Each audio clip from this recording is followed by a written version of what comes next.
We are activating your unique self-discovery one show at a time. The Orchard of Wisdom Self-Discovery podcast are at your fingertips, just waiting to inspire and invite you in discovering just how awesome you really are and how to navigate through life in joy, enrichment, personal abundance, in mind, body, spirit, heart, and soul. All the people we bring you are here to serve you on your journey of life.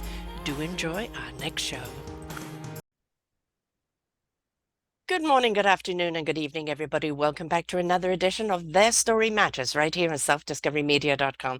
I'm your host, Sarah Troy, and my guest today is Jon Taylor. He has a cautionary tale for us. We all make mistakes in life. We all have something that, oh God, I hope nobody noticed that. When in his case, it got very much noticed, and it really kind of brought about some shame, some embarrassment, some disappointment, and some choices that he brought to his family and friends, and really to himself. And it was a hard one for him to learn because it actually landed him in jail. And he pleaded guilty to a human trafficking charge and was sentenced to 4 years in prison. He was released after 3.5 years with 6 months off for good behavior. It was recommended for 12 months at a halfway house, but received none. Unfortunately for him, the definition of human trafficking in the eyes of the government is very broad. And he is incredibly ashamed of putting himself in the position of being accused of that because it sounded so terrible.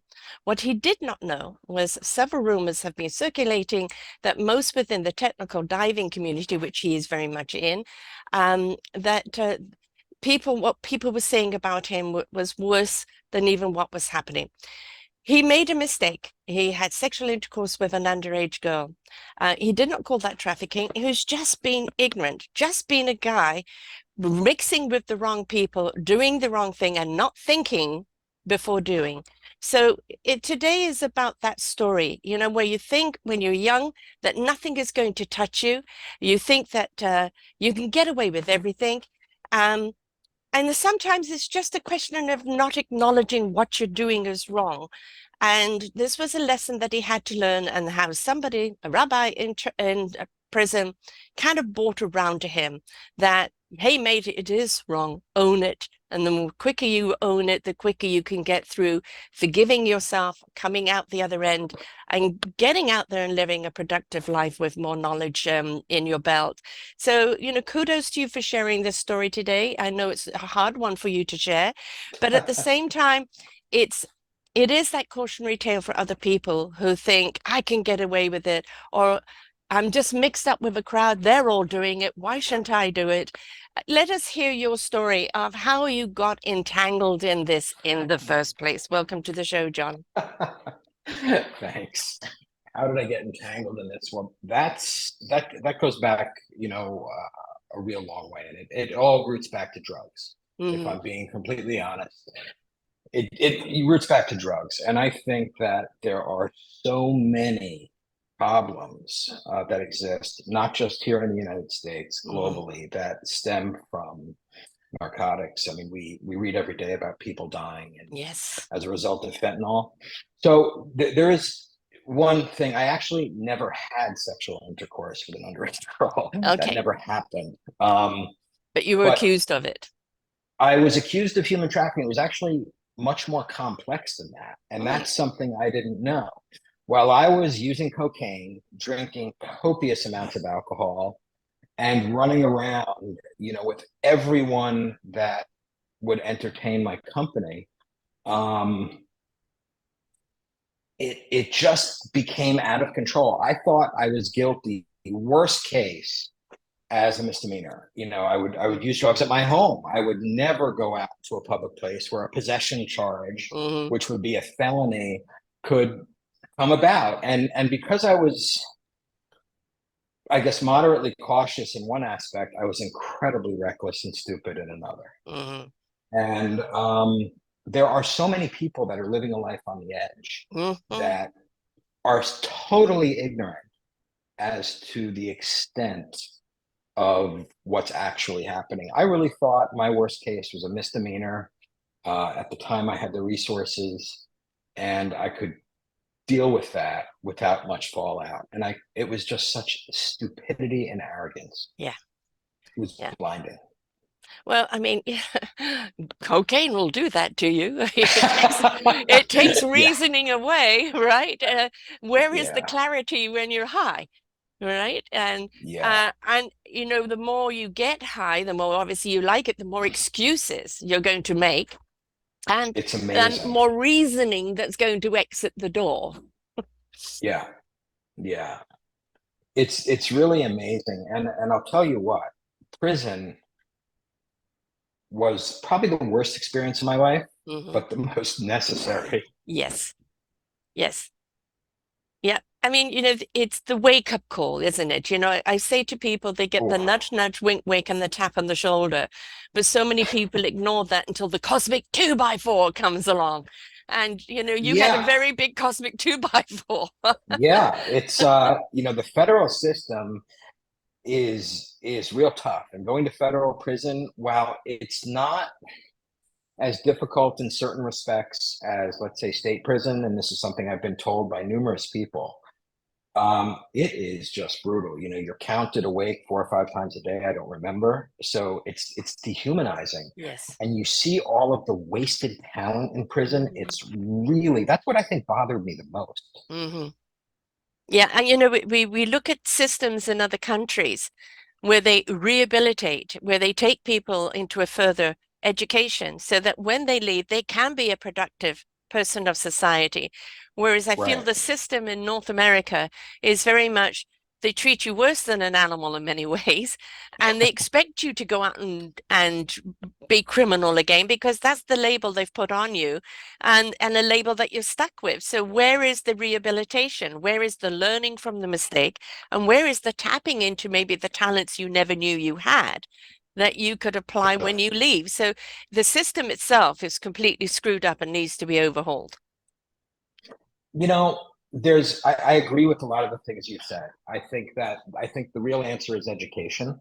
Hmm. Um, and the access inmates have to education is what it's not what it appears to be. And I think that's a huge problem. I consider a number of people that I did time with friends, Hmm. but there's an underlying theme that these guys didn't have the opportunities I had. Hmm. They didn't grow up on the North Shore of Long Island. They didn't have um, a lot of the things that I took for granted and a lot of the opportunities I've squandered. Yes. But there's an underlying theme with your typical drug case in federal prison, and it's no education. It Right. is consistent and constant. Mm. So that has to be addressed. Now, if you gave that education to them in jail, where Yeah. they're not being enticed or bullied or coerced into doing something, in a gang or anything else, where Hmm. the temptation isn't there, it says put your nose to the grind here. Imagine, these people coming out and not only having a self-esteem because they've Right. achieved something, having more meaningful purpose, which gives them a direction to go into, and giving them a skill that is more Sure. employable, right? Sure. No question. No question. Everybody wins. There Mm, are some inmates you have to warehouse forever. Unfortunately, yeah, those people exist, and yeah, that's terrible. yeah. Scariest inmates I came across weren't the street guys, the gang leaders. They weren't. They were actually kind of reasonable and easy to deal with if you showed them a little respect. Right. The scariest inmates were, I'll never forget this. It haunts me to this day. This couple at Elkton, FCI Elkton, which is a low security federal prison in Elkton, Ohio. This older man with a long white beard and this other guy in his early 50s would walk around the track, which was a third of a mile long, and they would justify pedophilia and use the Bible to do it. Oh God, yes. And that's terrifying. Yes. Um, and unfortunately, I don't see a path to releasing them safely in society. They're going to need, at a bare minimum, constant monitoring. And the system does actually offer that. The bigger issue to me is how do you get my friend AJ is a guy in his 20s. I think he was from Wisconsin. never had the opportunities I had. He's a great kid. I taught him how to play chess. He was beating half the pound 6 months later. Brilliant, brilliant guy. Um, Giving him an education is in everyone's interest. Right, Everyone is a winner. Less crowded jails. We can use tax dollars for things other than warehousing people. right. There's more revenue. It just everybody wins. It makes Hmm. economic sense. It makes morally, it's certainly the high ground, Yeah, yeah. without question.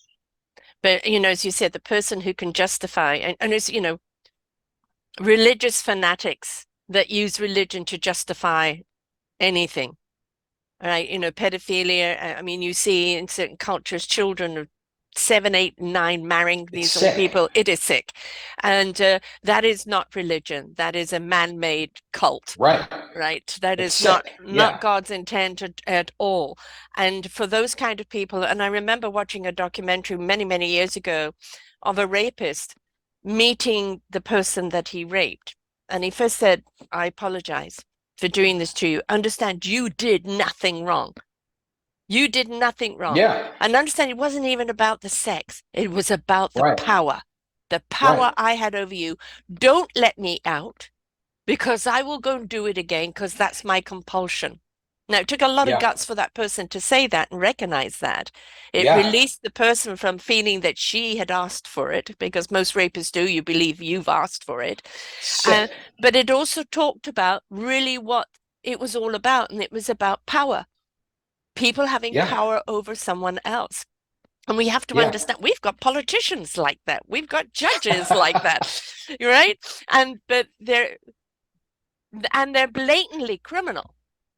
But Yeah. because they have power, nobody is going after them and we're too scared to touch them. I want to go back to why were you charged then with having sex with underage I then? How did wasn't. that? It was Oh, actually a human trafficking charge, which morally might be worse. well, yes, I actually, yeah, because there are a lot of unfortunate girls that put themselves out there and say they're older and they look older and they dress older. And unless somebody's looking at a birth certificate or a driver's license, they don't know the age, right? So yes, that does right. happen, and it's two sides of the story. If it's consensual sex on two sides, and then you find out they're underage. But human trafficking, and I've done quite a number of shows of that, are horrifying. And to be accused of Horrifying. that It's is like, terrible. how did that come But about? but the truth is, I have legal and moral responsibility. So that came about. I was friendly with a drug dealer in Gainesville, Florida. I gave this guy a key to my house. I have no idea what was Mm. going on when I wasn't there. That He was the would cocaine deliver thinking. drugs. and, Cocaine brain. and God knows what else. Um, but I think about it, and I'm not the sharpest guy in the room, but I'm certainly capable of foreseeing all of this garbage. Hmm. And yeah, it was drugs. He would introduce me to women, um, and he was running an underage Mm. prostitute. So the charge is actually um, I read this literally yesterday because yesterday an enemy of mine in the technical diving community accused me of being a pedophile. I kind of laughed about it. So the charge is trafficking somebody with the intent of committing a sex act, but knowingly traffic, something like that. But there's almost like an addendum where it says, or be in a reasonable position to know. So it's because I they did didn't it from your house that's put you in the same Well, he basket would with come them? to my house. No, I was more than a customer. I was an Mm. incredibly faithful and regular customer. They were at my house 3 or 4 times a week. Hmm. At what point are you an innocent customer Uh-huh. like the owner of the Patriots, right? He Right. was caught in Florida at a massage parlor. Mm. And there was an effort to attach him to a human trafficking charge. And if circumstance was different, he may have in fact been guilty, Right. but it wasn't. In my case, I mean, this guy was coming over 3 or 4 times a week. He would come over, I would cook for him. He'd jump in the jacuzzi, deliver drugs, introduce me to people. I was certainly in a position to know what he was doing. I chose not to know Right. because I'm getting high, I'm drinking. I was knowingly, willingly ignorant, and that was my own choice. And you turned the And it's blind eye. terrible. Yeah, I did. I did. yeah. I've seen him pull up in that garage with people in the back seat. I have no idea who they were, or Mm, but I was promoting it in a way, right. Yeah. But and that's it. where you quote, and don't take offense to this, the rich white kid who thought he was untouchable. Yeah. No, that's absolutely right. I was in Gainesville, Florida. I was arrogant. I Mm, entered the technical diving community with an incredible amount of arrogance because hmm I have a lot of experience. I've been diving since I was 8. Um, so yeah, no, that's exactly what I Yeah, was. There's no hiding that. There's no right. running from that. I was, driving a nice car, and when I got out of jail, things changed. And jail was really, it was such an interesting thing because it gave me the gift of empathy. Yeah. hmm And as a jackass, hmm and granted, I'm in Gainesville, Florida. It's not Miami, which people call New York South. It's the South. And when some jackass from New York drives down in a Mercedes, thinks he knows everything, thinks he can do whatever he wants without consequence, well, let me tell you, that just isn't so. hmm It just isn't so. And I paid a huge price for it. But, you know, a lot of people talk about everything that's wrong with the judicial system. And I wasn't treated unfairly. In hmm fact, I think it kind of worked. I think the guy that prosecuted me saved my life. Yes. I think I would be Yeah. dead Right. today. I've interviewed a few people before that have gone to jail, and it was always drug related. Yeah, And it was sometimes 2 or 3 times before they woke up, or because they met that one person sure, that said the right thing at the sure. right time that shifted their whole perspective, right? Which is very Yeah, often the bell finally goes off, even though you may have heard it a few times, but finally that was the time that you've heard it and it makes sense. Um, there's always a price to pay for our choices in life. yeah, Always, there and is. whether it's jail or whether it's near death experience or, a loss of a business or a loved one or whatever, there's always a price. And so often, and especially if you are in denial, which clearly you were, Right. right? Denial you had a drug problem, denial that there was anything going on behind you because you were enjoying the drug euphoria. So everything Look, else I is la really la la wanted to. la. Yeah, I wanted to, be Charlie Sheen, but the truth Yeah, is, even Charlie Sheen doesn't live that lifestyle. A lot of that's, you're right. manufactured. Yeah. Um, And look what yeah, it cost him, it's, and there's always yeah, a price to pay. And, as you said, even yesterday, you still had somebody passing judgment on you. They know a part of the story, not the whole of the story. And, then the accusations come out of their own ignorance instead of asking the yeah, questions. And yeah, you have to develop a thick skin because they haven't gone any further than the headline, is what I call them. And we're yeah, we're really in a state of being right now where so many people are just listening to the sensationalism of the headlines and not looking at the content. And all you can do with those people is wish them well and wish them goodbye. Right. yeah.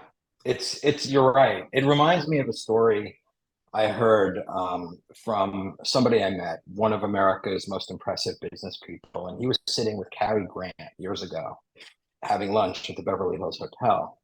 And this fan of Cary Grant's ran over and said, "Oh my God, Mr. Grant, I would do anything to be you." And Cary Grant looked up at him and said, "Me too." Mhm. His whole, it's just not what we think it is. Yeah, I know. And Yeah. But that is actually what I call society's expectation. We have interesting. we have for so long now been living on the dictation of what we should Yeah. be, who we should be. How much money do we have? What do we drive? Where do we live? Who do we hang out with? How important are we?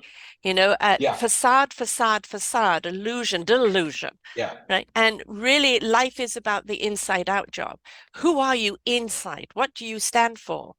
What is the core compass of your heart and your your presence and your essence, and how does it help other people? That's where we should Sure. be living. But we've been dictated and sold this bill of goods of this illusion out there that you clearly bought into, and so many buy Sure. into, and then wonder why they either turn to drugs to feel anything, or turn to Yeah. crime, or have numerous marriages or broken relationships, or try and commit suicide. So many of those things happen because people are living the disconnect life on the outside instead of the connective life on the inside.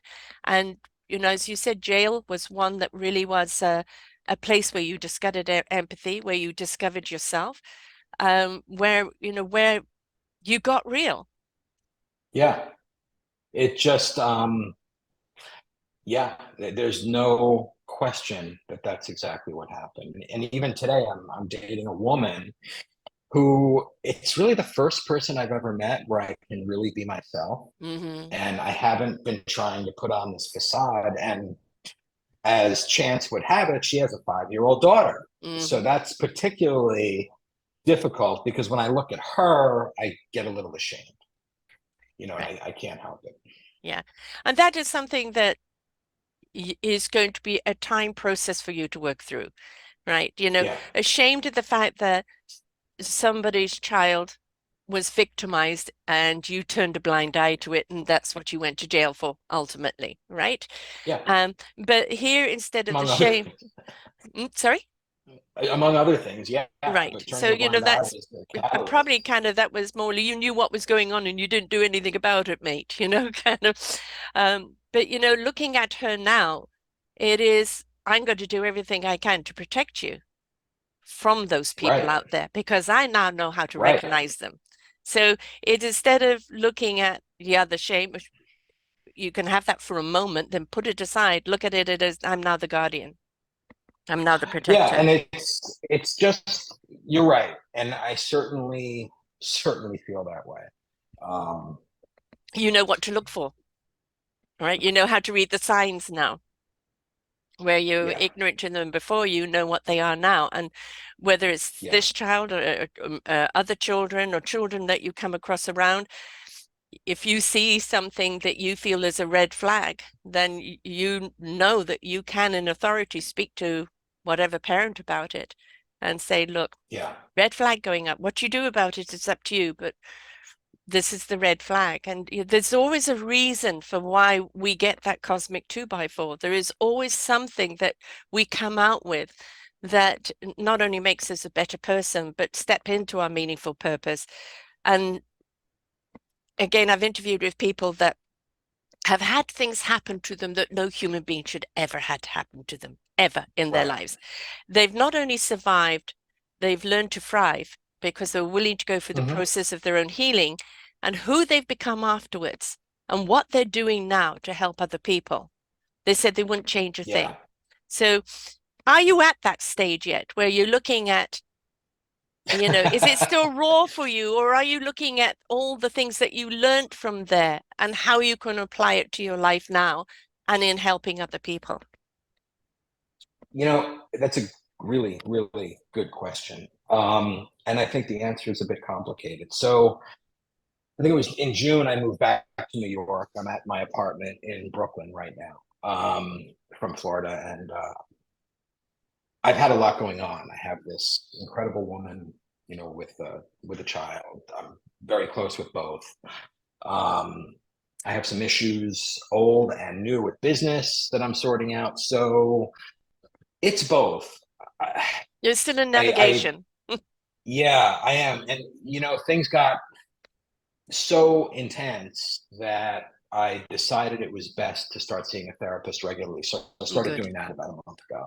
good. And it's been a tremendous, actually, a neighbor in my building referred her to me. I wanted Mm, her to be my therapist, mm, but she couldn't because we're neighbors. right. Obviously, there's a conflict, but that was a tremendous, source of help. But when I was first released from jail, my strongest ally was actually my probation officer. Hmm.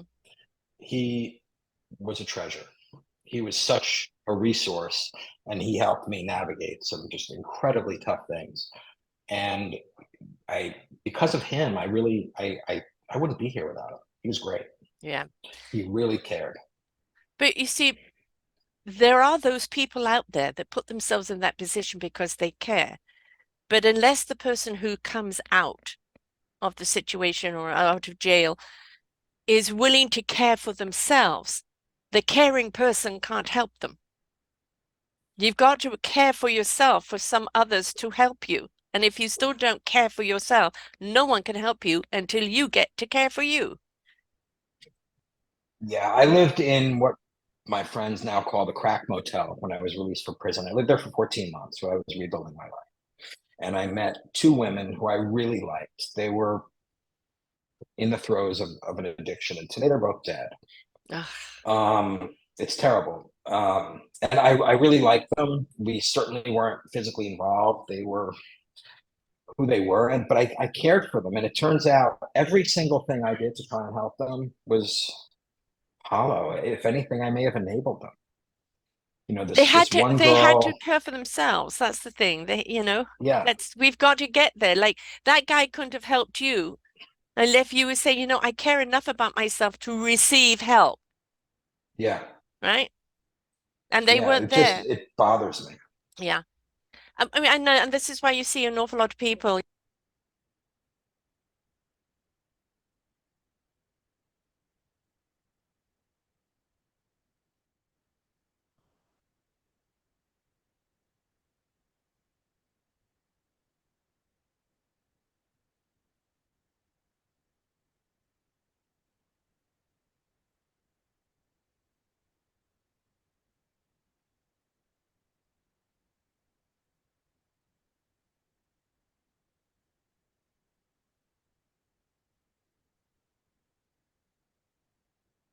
Your audio is my Sorry. audio is gone. Yeah. Oh, I must have okay. hit. Oh, I'm Okay. sorry. I must have missed it with Uh, my from the. no wor I'm going to put it no over this. I worries. don't. My hands don't do the Italian thing. Where did you lose me, love? Where did you lose me? About 45 seconds ago, I was Okay, trying to so sort the problem out on my end. and it was me. I should know better.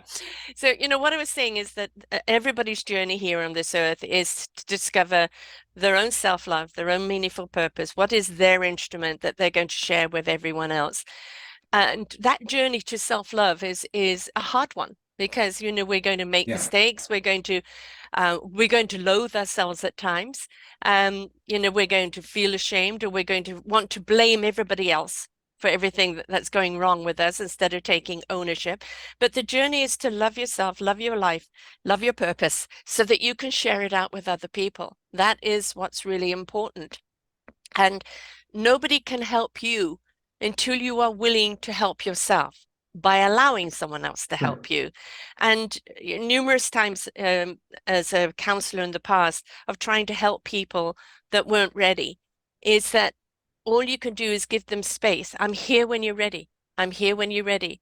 Insert a seed of optimism, insert a seed for them to grow. But that is their life's journey, their choice.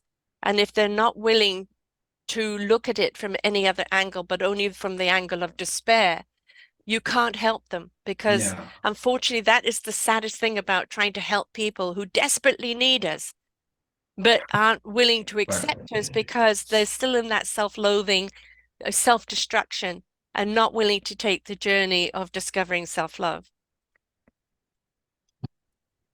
I don't think I've ever looked at it quite that way. I've always been, growing up, I always viewed the world as black and white. Yeah, But to be honest, that's kind of a cop out, and yeah, it's because it's so easy. The truth is, those two colors are the only ones that don't exist. right. Everything in life is gray. Yes. Yes, and it could be also extremely beautifully colorful. Again, it's a choice in Yeah, life. What you seed and what you water and what you feed will grow. Well, if you keep yeah, getting weeds, well, stop planting them. We have to be more yeah, aware of what we say, what we do, how we think, how we react, and the universal energy will give you what you put out. So sometimes we just have to change frequency, right? Which is yeah. what you've done now. How was your family in supporting you through this? Was it, I mean, obviously, clearly mad at hell at you. Yeah.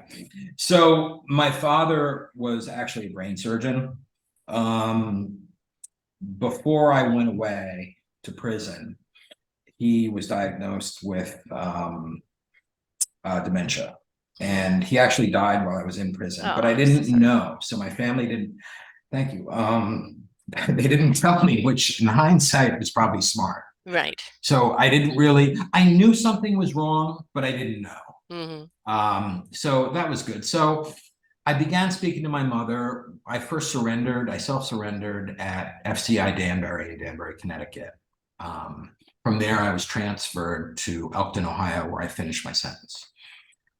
So I began speaking to my mother right away. My brother was certainly there for me. An ex-girlfriend named Kathy was there for me as well. A bunch of friends from the diving community were there for me. I was emailing them, speaking to them. And that was a huge, huge help. A And a bunch of lifeline. guys that I work, yeah. A bunch of guys that I work out with every Tuesday and Thursday night to this day were there for me as well. Mm-hmm. And my mother really has such a difficult time dealing with the nature and title of the charge. And Yes. it's terrible. It's the worst. I think I would rather be accused of murder. Mm-hmm. I'm not kidding. I say that. It's just horrible. I can't think of anything worse. And it's really tough to describe. And yeah, it's tough to describe. Yeah, because So it's really the charge is by association, not the fact that you were doing it, but by association. You were enabling the people to do it. enabling, and I was a part of it. I was enabling it. I was, this particular drug dealer. I have to tell you, at the time, I kind of liked him, and I still don't hate him. Mm-hmm. He had nothing, and I Yeah. felt bad for that. He always wanted to open up a shrimp and crab establishment in Gainesville, Florida, and it was kind of a cool idea. I'm a foodie, so I Right. kind of liked it. Um, but yeah, it was just so difficult. So she has such a tough time with the title of the Mm-hmm. charge, and I get it. Yes. And it's I do too. And I was when I was first released from prison, I was grappling with this, and I just hated it. And I was angry and I was bitter and I bucked a little bit. So I decided to talk to my PO about it. And he said, John, he said, look, you did the crime, you did the time. At some point, you're going to have to move on. He said, look, Yes. your biggest problem wasn't whether or not you had sex with an underage girl. He said, I read your case. I know it in and out.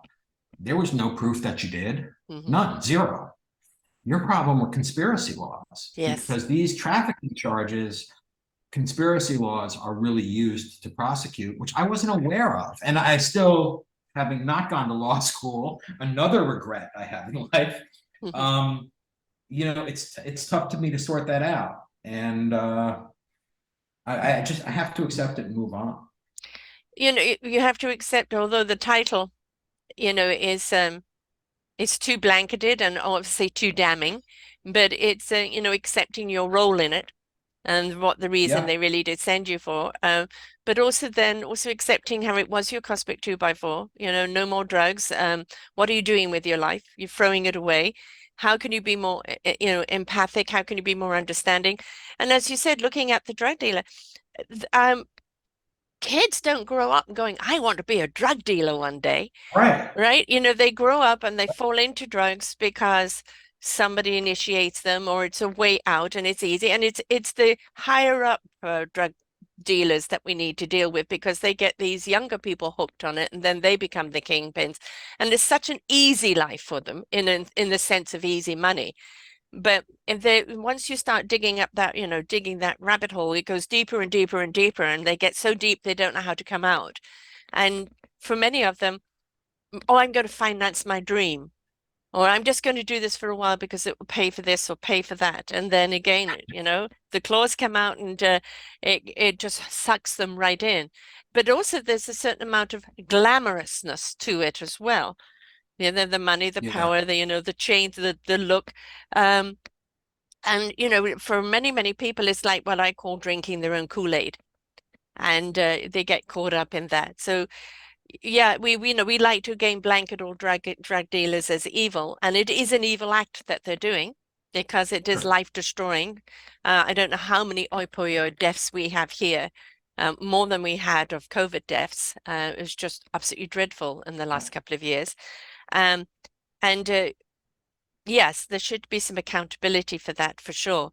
But at the same time, I'm very much into let's nip it in the bud before the bud starts opening up. If we invested Yeah. in our children and more with the education, more with the support, more with family support, and Yeah. families being whole or not broken up, kids really learning the way they do learn. The educational system is archaic. It has to be overhauled completely. If we were behind our children and raising them up like a village, like a community, we wouldn't have children looking down that road. We would have children following a passion and a desire and an ability. So, you got caught on that top end, but if you look down to the root of everything, of what's wrong, it's the core root that's wrong that we need to get to. That's the big weed that we need to dig up before it multiplies. And the system is wrong. And as you said, as in jail, the system is wrong because it's not promoting what people can do when they get out. It's they get out, who are they now? What do they do now? Where do they It's go now? I'd be on the losing side of an argument if I was to argue against your point. I've seen it firsthand. Their education, I'm absolutely convinced again, it's the Yeah. answer. Yes. You have to teach people, you have to give them the skill set, even English grammar. I spent most of my time in prison in the education department, which is why somebody with my charge didn't have such a hard time in jail. People that are charged with this kind of a crime in jail do not do well. Right. I did pretty well because I showed people what real respect was. A number of people couldn't balance a checkbook. They didn't understand what an APR is, IRRs, ROIs, these very basic business terms that somebody like me takes for granted. Yeah. It was Russian. It was foreign. Yeah. But Basic even the skills, right? worst guys, yeah, but even the worst guys, the people that were there for gang-related, crimes that you'd really kind of cringe if you heard, these guys were very receptive. So I think for most people, there is absolutely a path to becoming a productive member of society. Yeah. I'm absolutely convinced of that. And I think that, if we're going to jail people and it's going to cost the taxpayers so much money to do so, put in the educational system that can help them be productive people when they come out and not just have a complete, rotating door where they're back out doing all that they know is crime and right back into jail again. So we're not doing society a service. We need to really get behind that education and understand, why do people commit crimes in the first place? And a lot of the crimes are out of desperation. And some are passion and some are that I don't know anything else. Right. So let's give them something else to know. Right. Yeah, that's exactly right. I had a friend I did time with. His name is Greg Taylor. He's this giant 6'6" guy with long dreadlocks, an amazing guy. But we shared the same last name, but we looked totally different, except for our lips. So the joke in jail was Greg was my actual father, and my mother had an affair with Greg. It was running around. It was hysterical. But Greg today is out. He's doing incredibly well. He's dating this amazing woman. And I couldn't be happier for him. He's a winner. He's a guy that made the best of the situation. Right. I think that I think we have to incentivize people to put themselves in that position. Yes, yes. And I think that, I did a show a while back on somebody passing a law, I think it was in Massachusetts, of anti-stigma. And otherwise, you couldn't stigmatize against a person who had come from jail. that they've done their crime, they've served their time, and now you cannot deny them a job or deny them this or deny them that based on that. So it was an anti-stigma and protection for people that had come from Yeah, jail, etc. And this is, you've done your time, you've served your time, but when you come out, the label is still on you, right? sure. And so for many people, you're educated, you've got gumph about you, you're going to get your life back in order. But for a lot of people who don't have that ability or don't have that support on the outside or who haven't learned skills on the inside, they come back Yeah, out and go, I don't know what to do. I don't know, they're lost in the wind. And it is, yeah. and this is where we need to be there. There needs to be that transition, not a crack house, a transition of what skill can we teach you Yeah, that to get you into the job without still prosecuting you or persecuting you for the crime you did. You served the time. Blank slate, start again. yeah. I think you're right. One of the issues that I saw within the prison system, for instance, at Danbury, I believe there was a culinary program, which is great. I'm, as I mentioned, a foodie. I love food. I'm obsessed with it. Chefs are my celebrities. I don't Yes. really care who's making the movie. But you had to have 5 years left on your sentence or more, even to be eligible. That to me doesn't make much sense. To be eligible Why would for what? you enter into this culinary program? But if So if somebody you is want, only in for a few years, that means you never can enter. that's right. And that's Wh- Who came exactly up with right. that one? A If great, somebody's got a great lower question. sentence, get them in something straight Yeah, away. Get some education under their belt straight away. That exactly. doesn't, yeah, So you couldn't be, you are 100% right. What do it you do doesn't with make the sense. guy that for 4 years? That doesn't make sense. But one of the things that's definitely wrong with the especially American system is that it is no longer federal, it is independent. It's it's prison for profit. And it's far too much money, of getting people in jail because they make money by how many people are in jail rather than the rehabilitation. And I think again, system is wrong, system is broken, the system needs to be overhauled. We want people who need to be in jail to be in Sure, jail. Um, but sure, we also want to know the people that have made the stupid decisions in life and now in jail, that you come out to being able to leave that behind, being a better person with, that purpose and productivity to move forward. And if we are treating criminals as criminals all the time and yeah. not as human beings with potential and showing them what the potential could be and how they can access that potential, then what are we doing? It's the system is broken that needs to be changed. And it's like, as you said, under the human trafficking, immediately people think of underage kids being sold. Again, I've done shows on on that quite a bit, and it's the wrong title. It was the wrong title, but they blanket, right? Yeah. The night before, the FBI and local authorities came banging on my door. This is how bizarre the world can work.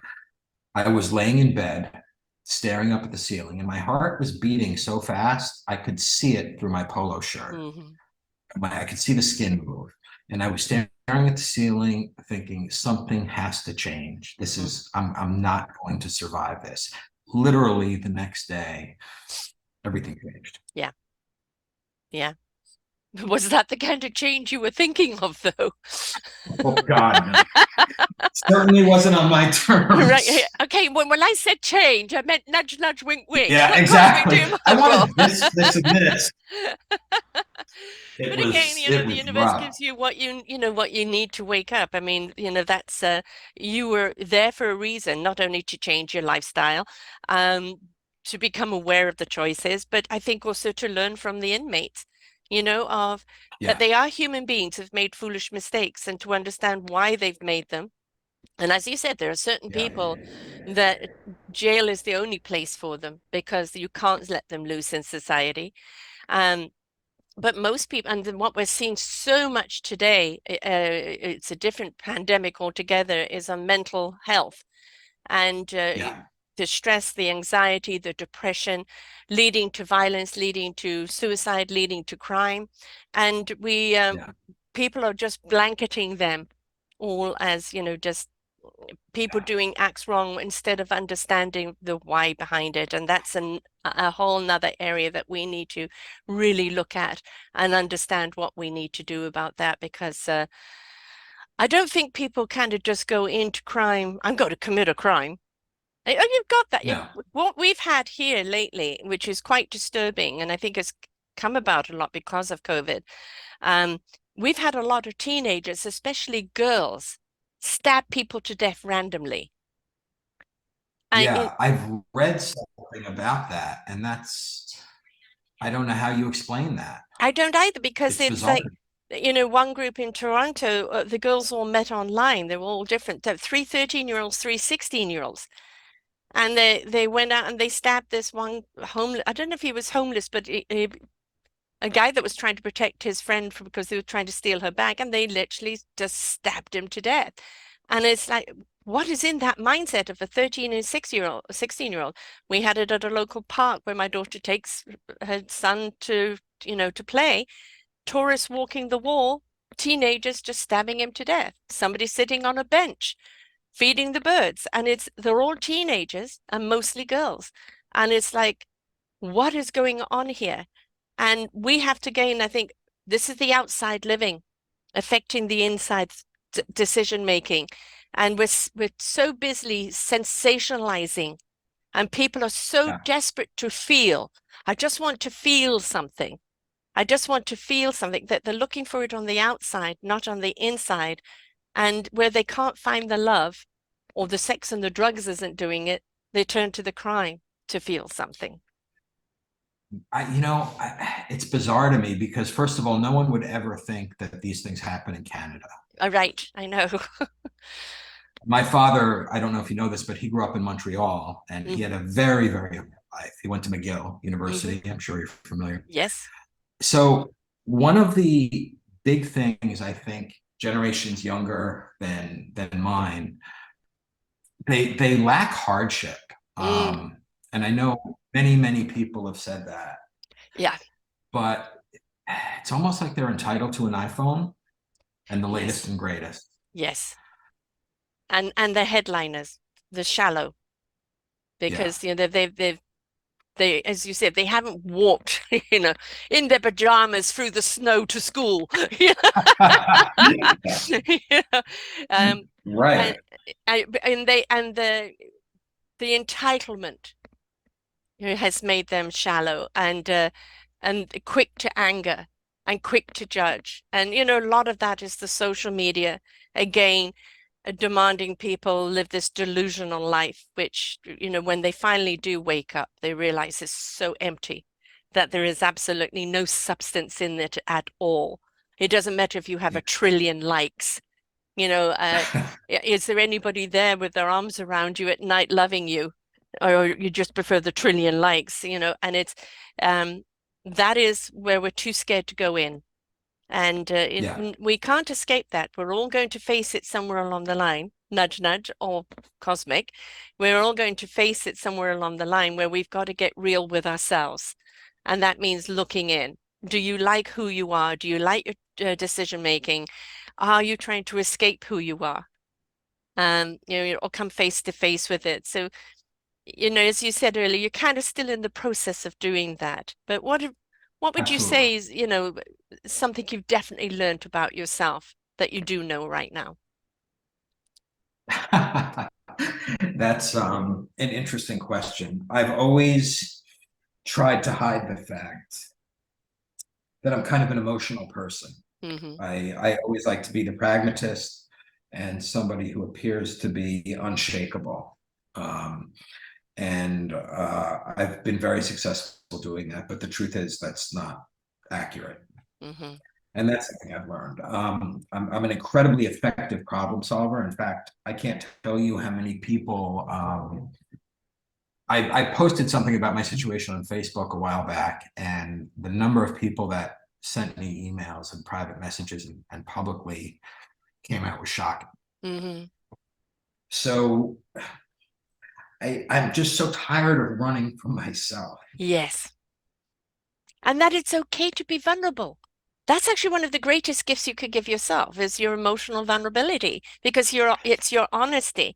It's just a question of putting yourself in a safe arena to do that. Yeah. Yeah, and it's, that's one of the things that is just so bizarre about this wonderful woman I'm dating is that, she accepts me. She's not Mm, perfect. I think she is, but, I'm far from it. About my situation, we were heading out when we first met months and months and months ago. And I said, listen, before we go any further, I think I need you to read this. And it explained it. And she looked at me and she said, look, okay, obviously you really screwed up. yeah. She's Dominican, so she called me a gringo and a couple of other things, and that was great. But um, It but quacks like a duck, it's a duck.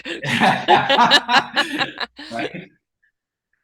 But it was just great to be able to expose that, Yes. and Own it. it's worked Own it with, really, yeah. yeah. Yeah. And it was really significant for me Yeah. to get that. I think, a lot of people, whether it lands them in jail or not, a lot of people make decisions that they then feel ashamed of. And they're so scared to reveal that shame they feel about themselves that they go too far into themselves and they never let themselves out. Right. And I think again, the greatest gift you can give yourself is again that vulnerability. I screwed up. I wasn't Yeah. paying attention. I was too much into the enjoyment of the drugs that I was la la la la la, that everything else around me. And I've paid the price for that. But what did I gain from it? Because life happens to you for you. It's for you Yeah. to discover what you need to learn from it. It's for you to discover who you become because of it. Is where your choice. You don't always choose what happens to you, but you can change it around happening for you. And again, the people that have interviewed that have gone through horrific things have always said they wouldn't change anything. They wouldn't want to relive it, but they won't change it because of who they are today. Uh, in your opening up to your emotion and your vulnerability and just empathy, understanding, and also understanding that you are a person who's really able to see problems and help unravel them. This has kind of been the gift that's been given to you. Yeah. It's funny because I wouldn't change a thing. Mm-hmm. Like I am kind of grateful for the prison experience. Mm-hmm. And I wouldn't change a minute of it. Yeah. I needed it so bad. Yeah. The It was people that I met, reset. yeah, and the people I met, some of them were fantastic. I just can't wait to see them again Yeah. because we went through something that was very difficult. It's impossible to accurately explain what doing time in prison with someone is Mm. like. It's the only thing I can say is a relationship that we have here on the street Mm-hmm. is a la carte. If I'm disagreeing with my friend Bob, we can chill for a couple weeks and then it'll all work itself out. In prison, you don't have that luxury. Right. So you're forced to do it immediately. You're on top of each other constantly. Mm-hmm. So you have to deal with it. And that can bring upon some pretty ugly things and Mm-hmm. some real positive. I Well, it just can really tried to. reveal who you are by your reaction, Yeah, right? But it also can really reveal who you are in a way that you never saw yourself before. true. So, the revealing of who you are when we're in situations that there is no time to think, it is feel and act. That really does reveal who you are. And so when we can see ourselves in that way and go, gosh, that actually is a strength. Or, that was a weakness. You're forced to address it. You're forced to do Yeah. something about it. Whereas we're in the outside world, we put things off. We ignore those little signs, those little things. We don't pay attention to it. So it's microed in prison where you have to address it right then and there. Yeah, it is. It really. You don't want to piss off the wrong person because the last thing you want to do is make an enemy out of someone there, right? You have no idea. It can be horrific. Yeah, yeah. Um, yeah, you said in your piece there that there's this rabbi that you spoke to, that Sure. kind of gave you an epiphany moment there. So how about you share about that? Sure. So, it's really difficult for me to accurately articulate the feelings I have for this man, but he was so wise, so kind, so gentle, but yet wouldn't let you off the hook at the Hmm. same time. I've always been told that a real friend tells you what you need to hear, not what you want to hear, right? Exactly. And Rabbi was that guy, but he did it in a spiritual way, which Hmm. is so hard to accurately quantify. Hmm. But I just love the guy. I mean, I can't wait to talk to him at some point and see him again. He was Hmm. brilliant. And he wouldn't let me off. And we would sit and, study scripture. And one particular book, it's a 2-volume set called Duties of the Heart. It really changed the way I looked at other people. And I think that's what really that experience with the rabbi, and we didn't spend a lot of time together because I was transferred to Ohio after a few months at Danbury. I think I was there 5 or 6 months, plus a three month stay in solitary confinement, and that was rough. Yes. um, but the time we spent together was so valuable. I think about it every day. Yeah. He was just That is wonderful. a huge gift because in a lot of ways it sounds like he set your compass.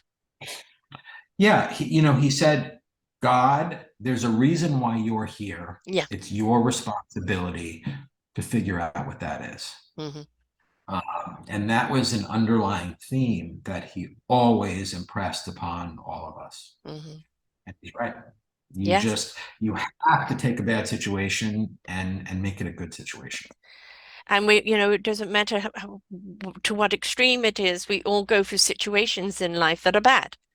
It's Yeah, how are we going to get through it? Who are we going to become because of it? What are we meant to learn from it? Um, and you can be in a situation and think, "Oh, gosh, how am I going to move on from this?" And it's like, stop and pause for a moment, look back a yeah, year, 5 years, 10 years, 20 years, and look where you were then. Look at the situations that you've got through. Look at how much stronger, how much more courageous, how much more ability you have, right? Each step of the way, and when we get stuck again, it's purely a pause to reflect and then to redirect. yeah. It really is. And you know, I've been out for a little over 2 years now, and I'm a lucky one. I've rebuilt a good life, and I have Hmm. a bright future. And I'm certainly going to have, some headwinds because of the nature of the charge. For instance, Yes. Canada is a country I have a very difficult time getting into, Hmm. and I have family there. Same holds true for the UK and Australia and New Hmm. Zealand. Yeah, all places I would see myself wanting to go to, if not for business reasons at some point in the Right. future. But it's going to be tough. Yes. Yes. Um, Because there's some things that travel with you forever. Is there a time period when then finally it's erased? there are various mechanisms that can help with that, but I'm really unclear. A lot of it's very vague and it appears to be very murky. Mm. Um, I've discussed this with a friend of mine who's an attorney, and he said, look, our first goal is simply going to be to get you off of supervised release. Hmm. Um, and he thinks that will happen early. Hmm. And I hope it will, but we'll see. step by step, right? And you know, it's plant, plant your own garden before you worry about anybody else's, Yeah, right? And grow what you need yeah, to grow. Um, and the cautionary tale of all of this is that if it looks too good to be true, there you've got your drug addict, your drug dealer literally in your home yeah, providing your drugs, and you just not paying attention to the cost of those drugs beyond the money, right? And yeah. how many people do you know that really, as I said, you were the delusional, entitled white man who got caught, and how many others do you know like that, that their day is coming if they don't wake up? The number is substantial. I Hmm. think it's bigger, but I think the bigger concern is people that are being led astray Mm, or subjected to methamphetamine, heroin, fentanyl, this terrible stuff at an age where you just don't know better. right. I knew better. When I started using drugs, I was 17, 18 years old. But there But are why people did out you though? there that are Before we go into the people on the fentanyl, why did you? Why did you start? Was it peer pressure? Were you experimenting? Were you trying to my substitute something? all of the above. The first time I ever used cocaine, my cousin gave me a little vial of cocaine in my grandmother's at my grandmother's house on Long Island. And I haven't talked to this cousin in a long time. Um, but yeah, that was the first time. So Was it I just a remember, come on, give it a try, don't be such a dweeb, you'll like it. yeah, it's exactly Just, right. yeah, And honestly, I get angry when I think about it. yeah. I really do. I mean, whether it's drugs or whether it's alcohol, there's always somebody that you look up to and you think is cool, and they're inviting you to be part of the pack, but you've got to do this and you've got to do that. And you shouldn't because you've been taught all your life, don't do drugs. And it's like, but if I don't do it, I'm not going to be cool in their eyes. Right. And so the peer pressure, and we don't look at peer pressure as being something that really it can set people on the wrong path for the rest of their lives. Yeah. And I think this is going to sound horrible, but I think parents that are totally overbearing Hmm. and forceful and almost threatening contribute to that Hmm. substantially. Yeah. Mother is a fantastic woman, but my father, he was a great guy. But, at 8 years old, I was being called a parasite. I didn't know how to spell the word at 8 years old. Why were you a Yeah, parasite? I have no idea. That's just, so my father, came from a ghetto or a slum in Montreal, Canada, had no money, had to, at one point, literally fight his way, and eventually ended up at McGill University. He eventually became a brain surgeon as well as an engineer in several Wow. fields. So his answer was right, exactly. Hmm. His answer was education and discipline. Hmm. And, when I was a kid, I was on Saturdays and Sundays, we were forced to go and study mathematics rather than go out and be kids. Right. Which is so That wrong. right. You have to let Kids be people kids. be people. Yeah. Yeah, and you're going to screw up, and your Yeah. job is to guide them. Yes. So I resent the hell out of my father. Hmm. Yeah. And so, yes, kind of a lot of things we do is to piss off the parents. Right. Right. Yeah. And I see that pattern, and at the same time, I'm angry with myself for falling into such an obvious trap. Right. Exactly. And, back to But the fentanyl and things like that, is that the real criminals are those that are spiking the fentanyl, with drugs that are absolute absolutely, killers. And yeah, those people you feel like, jail and throw away the key because it's purely about right. profit and manipulation and the amount of deaths that we're seeing. I interviewed one guy who started on fentanyl and then became so addicted, gun under his pillow, uh, you know, Yeah. um, people driving up to his house and him having to escape, and eventually he came out of it and everything else, and then I think went to jail, and he now speaks at schools against fentanyl and the dangers of it. Somebody else with on fentanyl after an operation and unable to get out, 20-year addiction to it, right? And it's the things that will make you do. And we don't realize how addictive things are. And if people are emotionally dealing with some pain and the drug takes away the pain for a moment, and then they come back into the pain without the skills on how to deal with the pain, what are they going to do? Take the drug again to avoid the pain. Of course. A It's vicious so cycle. predictable. Yeah. Yeah. And it's so obvious, but even the smartest of people fall Mm-hmm. victim to it. Yes. Yes. They do. And it's made fashionable and it's made sexy, by the movies and the media, right? And again, just like these kids at 13 and 16 stabbing people to death, what is missing in their lives that they're so disconnected to heart or Yeah. soul or spirit that this is their only way out, that killing someone is their drug of choice.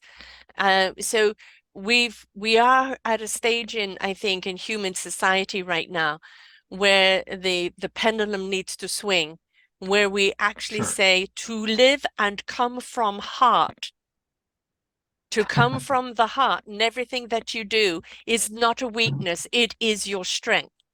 Because when you do everything from the heart, you're doing it honestly and truthfully. You're guided very much by your soul wisdom. Your spirit is always in positive action, and your mind will know what it needs to know when it needs to know it. So I think that the more we can get people to open up the heart, even the painful things that we feel with a breakup or, parents not loving us the way we want to do, all of that, even a broken heart is something that is the most valuable thing that we can have, the heart. And when we come from the heart, we can't knowingly do any harm to ourselves or anyone else because it hurts us. So I think we have to ignite the heart a great deal more. And your journey is to really discover your heart and come from the heart and not look at emotions as a weakness, but as a gain. Right. It's a really difficult thing to do when you've been living, such a long time, Yes. viewing things in terms of strength and weakness in a fictitious way. Yeah. And that's where the problem is, right? It's we're living very much a fictitious life. Your father's, well, I only got here by discipline and work, and you're going to do the same. And instead of him looking at, I've worked this hard so that you could have a life where you can be the kid or you can explore your own journey. It worked for me. Why shouldn't it work for you? But each and every one of us are different, and we've all got our paths to take. And in that discovery of that path, we're going to trip and fall. And really, what a parent's role is, we're custodians of our children. We don't own them. They're not our property. And we're here to teach them, guide them, and love them along the way. I've got many gray hairs on my head with my children's names on it. Believe me, I had three, and there's Oh, a lot of names wow. up there. And they put me through the ringer, but at the same time, they also came back from bad decisions because of the love. And Yeah. they realized that the love was so much stronger than the wrong decision. And that all I could do, I could say to them, I love you to bits, but I hate what you're doing right now. And be open about it. It's your choice. I can't condone that. I can't have anything to do with that. But I love you. And when you're ready to come back to that love, I'm here. And very hard as a parent, very, very hard as a parent to see your child take a road that you know is destructive. A great deal of white light going on them all the time. But they have to take that journey for them to actually understand truly what the love is and what really is important. Yeah. It's, when I look at my girlfriend's daughter, I am absolutely terrified. I can't think of something in my life that is scarier than her.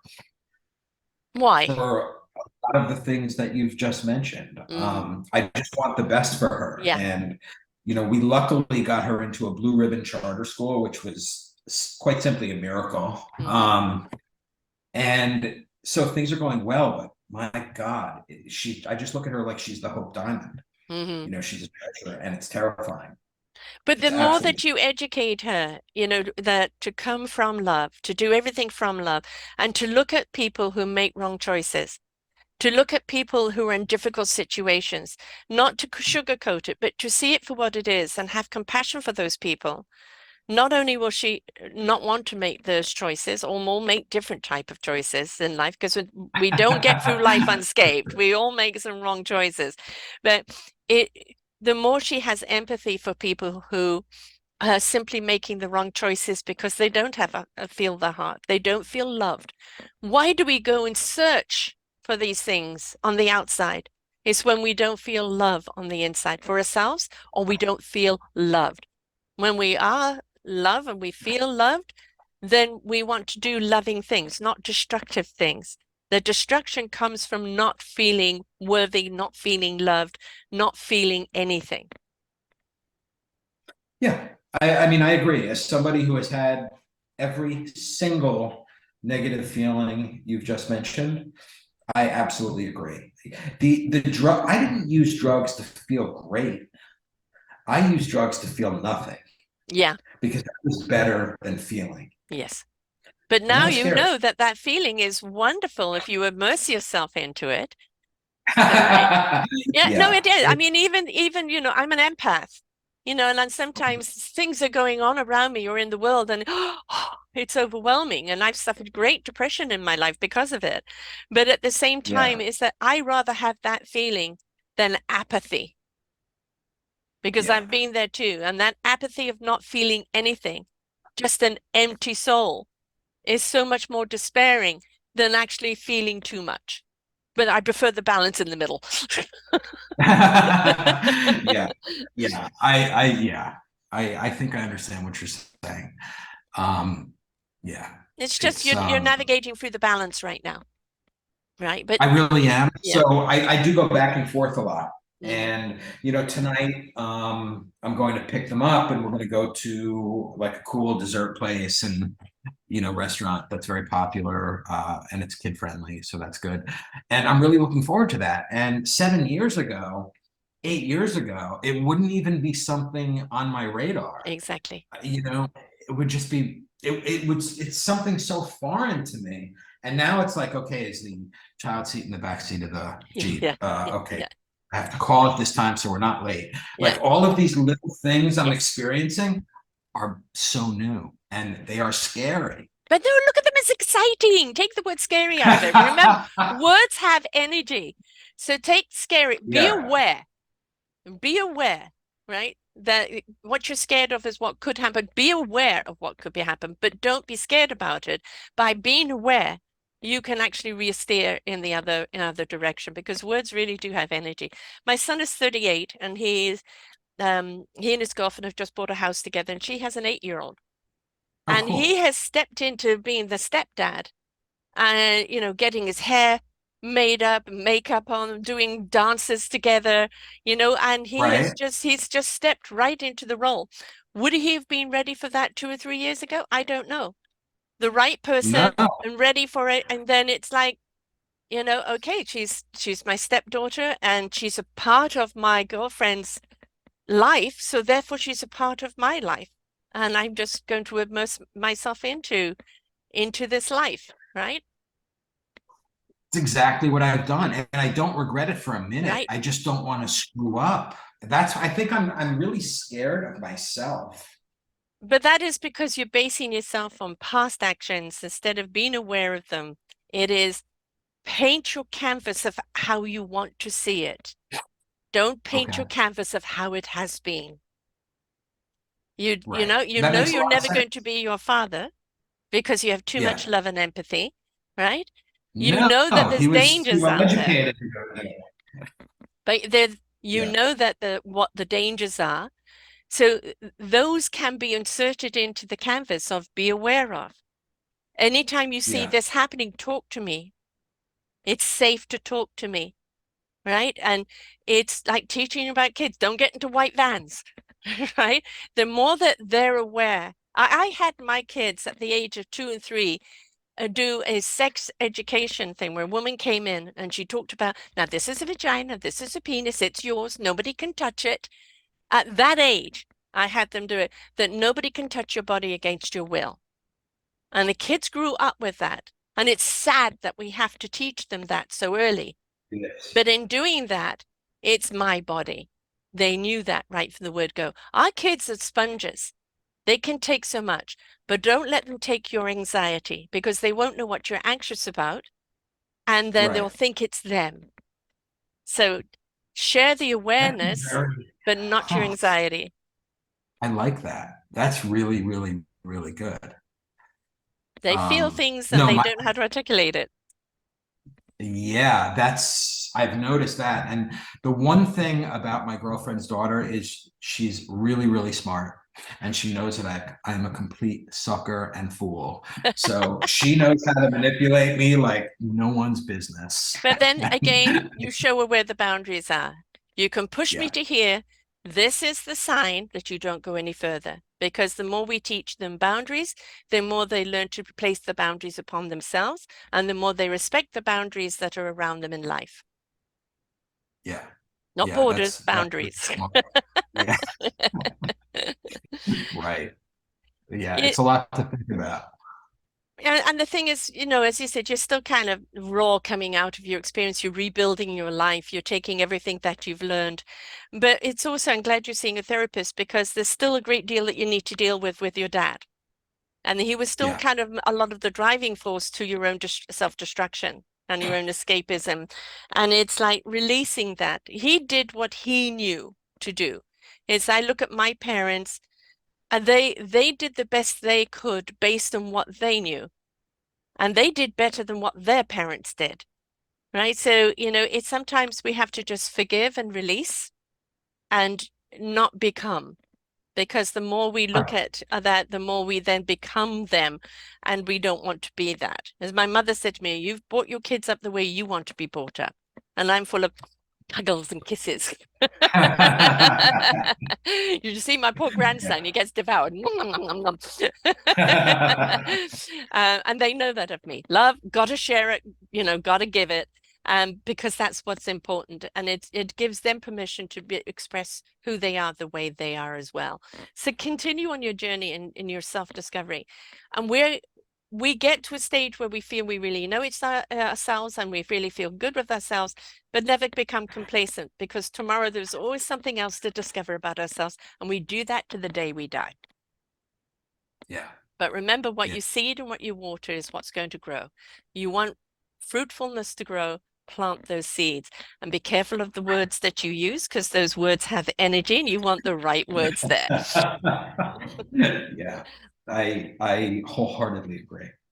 So the moral of the story is that you chose to be unaware of what really was going on and it cost you. And it's like, if you're going to go into these situations, really be aware of everything and what it can cost you. Is it worth it? It's a little more, and I'm trying to be. I don't want to let myself off easy. I need to take responsibility. So Yeah. what I did was I went to a community in Gainesville, Florida, to join the technical diving community, and I created a path of disrespect and destruction personally and was around me. And there's no excuse for it. There are a number of divers that want nothing to do with me, and I respect their decision, and Right. I don't even disagree with it. Right. Fortunately, there are a number of people who are willing to give me another shot. Yeah. And Yeah. I'm grateful for that. Yes. But what I did, I mean, there are innocent people out there that were absolutely hurt, directly or indirectly, from my actions. Yeah. End of story. That's Yes. what happened. Yeah. And I paid the price. And I'm still paying. And that's just. Yes. But again, it's the fruitfulness that can come from that because everybody deserves another chance, especially when the intention comes from the heart, when the intention is pure. Because when it is, I am going to rebuild my life, I am not going to take that path, I am going to be aware, I am going to give back to society, already you're feeding something that is fruitful. And by doing this show, and I know it's your first podcast, doing the show, uh, and Terrified.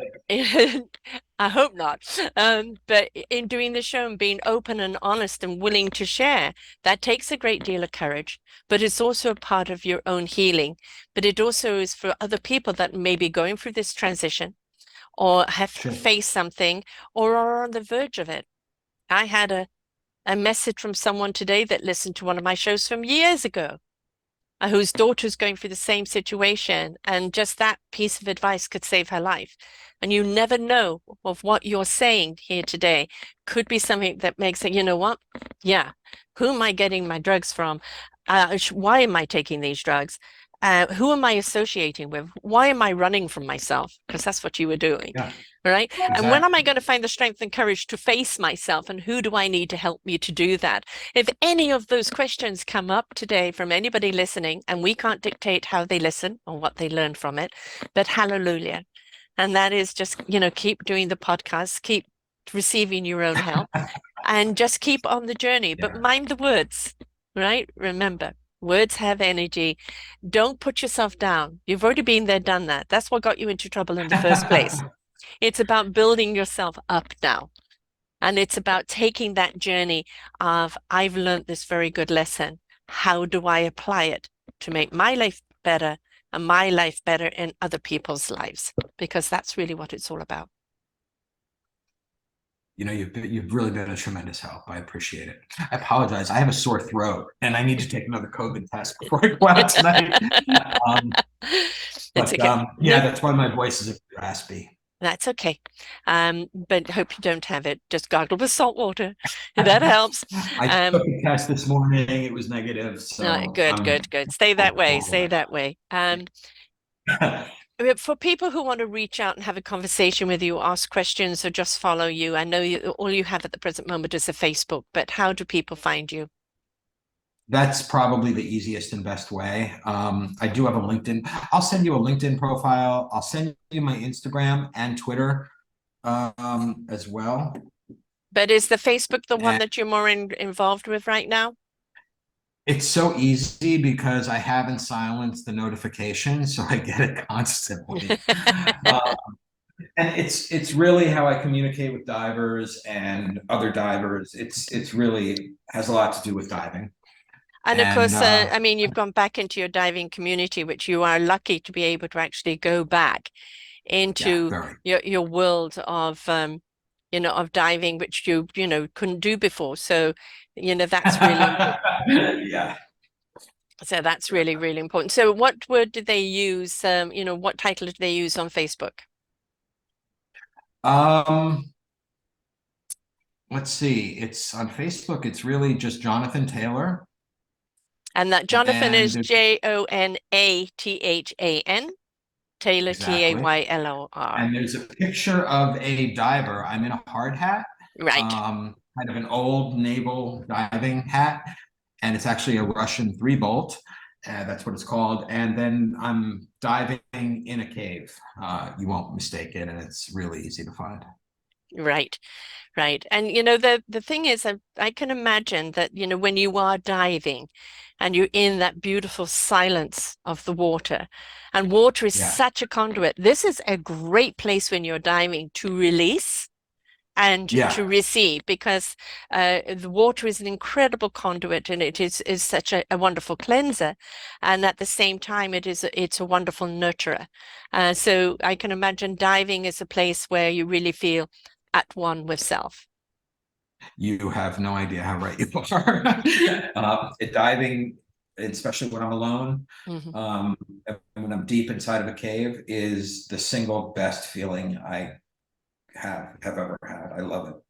Do you do rescue work, or why do you dive into caves? Or Well, caves, I have a passion for cave diving and deep shipwrecks, but right now we're actually doing a body recovery in Westchester County at the Tilly Foster Mine.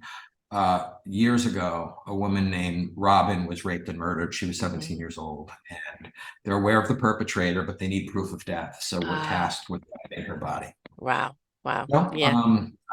I just joined the team. I'm certainly low man on the totem pole. It's being run by a good friend of mine, but shame on me. I was away for a few years, That's okay. unable to. Yeah, there's Uh, plenty of time to catch up and show your worth, right? That is your past has created who you are today. Who you need to yeah. concentrate on is who you are today and who you can be tomorrow, not who you used to be. And, I mean, I could never do it. I watched the movie, is it the Rescue of the 13 Rescue? Oh, yeah, yeah, yeah. Okay, And sure. the amount of filming they did in caves, and just the thought of 40 minutes in a cave in water to go and rescue them, it was just like, oh, I such respect for people who can do that, because no, I couldn't ever do that. But it does take a certain time. But yes, I do understand water. I can go to sleep on the water. It is such a place where I feel so at peace. It's wonderful. So I can understand that. Yeah, definitely. Yeah. Continue on with your growth, please, and continue on with your Thank story. I love, again, I've told many a story here on Self Discovery Media of people who have either faced jail or life-threatening situations and had to come out of it. And it's who they've become today and the impact that they've had on other people who are either on a similar journey or, somewhat of the same journey, and how it can change lives. So just keep doing it, keep doing podcasts, keep sharing it, because you own what you did. All right. And your therapist will find out why you did it in the first place, which is, a lot of daddy issues, right? They're there. Sounds like you may know. Yeah. But on the other But hand, it's who you are today, the choice of who you are today, and the growth of your own personal growth of who you can be tomorrow. And that is the most important thing. All I can say is please do it from a place of self-love, because when you do it from a place of self-love, you do everything you do with love. And that is really the cure, the core, the generator of life altogether. So stay in heart, trust your heart, and say the right words that energize you forward, not backwards. Okay. fair enough. Thank you. Thanks I so much really for appreciate sharing it. today. And it's Jon Taylor on My Facebook, pleasure. on the show page, selfdiscoverymedia.com. Put in Jonathan Taylor. You will see his whole show there with LinkedIn and everything else. And also he's written a great deal there about the journey, so you can actually read more about it. We all make mistakes. We all, sometimes we can get away with it whether, oh my God, that was heavy. It could have cost me more. And in his case, it was the cosmic 2x4. But the lesson that he's learned, the who he's become today, the journey that he's on now, it was basically the gift of the wrong decision. And that's sometimes what we have to look at. Why did it happen to me? Why me? And it's like, well, why not? This is what do you need to learn from this, and who do you need to become because of it? So thank you for being open and honest and sharing your journey, and helping anybody else that's facing that same situation right now. Well, thanks a lot. I really appreciate everything. You've actually really been a tremendous help. My I pleasure. appreciate it. Appreciate you too. Until next time, folks, don't be hard on yourselves. Remember, come from a place of love and you will find your way forward. Until next time, bye for now.